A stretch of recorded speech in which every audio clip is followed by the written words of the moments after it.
let's get into site selection. This is kind of a favorite topic for me because it really has to do with observing our environment. All right. And observation is a principle that we find in permaculture. Okay. The more that we look at something in the natural world, the more that we can understand how to take those lessons from it and put it into our own sites. Okay. And observation doesn't just come from looking at a specific plant. Observation comes from looking at that plant in relation to the entire ecosystem around it, right? And that has to do with how much sun is it getting. Is it on a north slope, a south slope? Is it directly in a wind? How much precipitation is coming? All of these things really factor in, to how things are going to thrive and how they're going to support themselves and each other. And so if we take those observations from nature and we apply them to our own sites, we can design and build our gardens in such a way that things are going to have their best life, right? Like all living things are going to have their best life because of that. And so we look at our sites in zones, okay?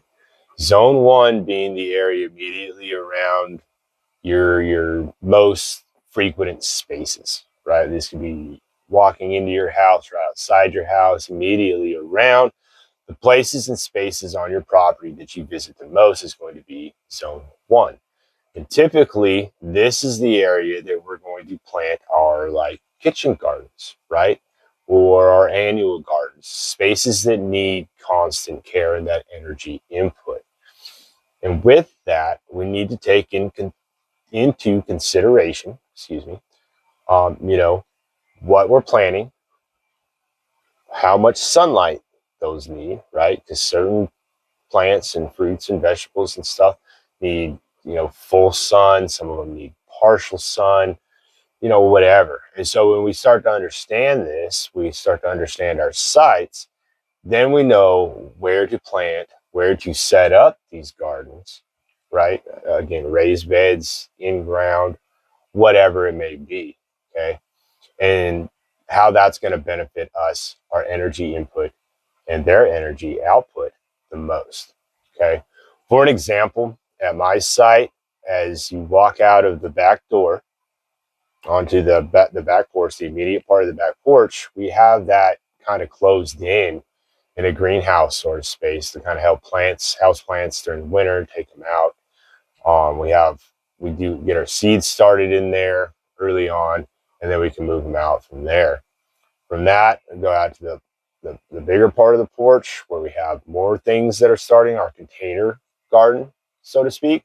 And then you step off of that porch and we have our kitchen gardens. And this is where we're growing our annuals, like our tomatoes and our pepper plants, our herbs and other things.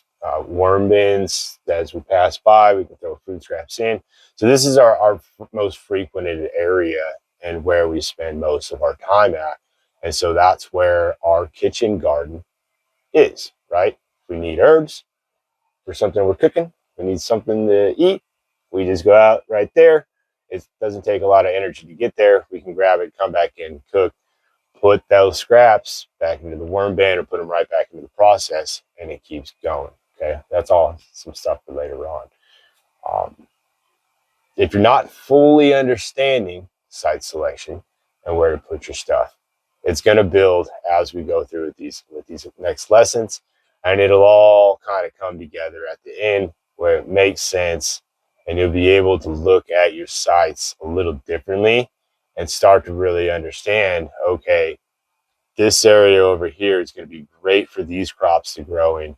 This is going to be better. And then you can also start to kind of play with that and tweak it, where if you have a site that maybe is full sun, but you want to plant stuff that doesn't need full sun, maybe you can plant stuff that shades it out so it doesn't get it, right? And that's the creative process in permaculture design. That being said, let's get on to the next lesson.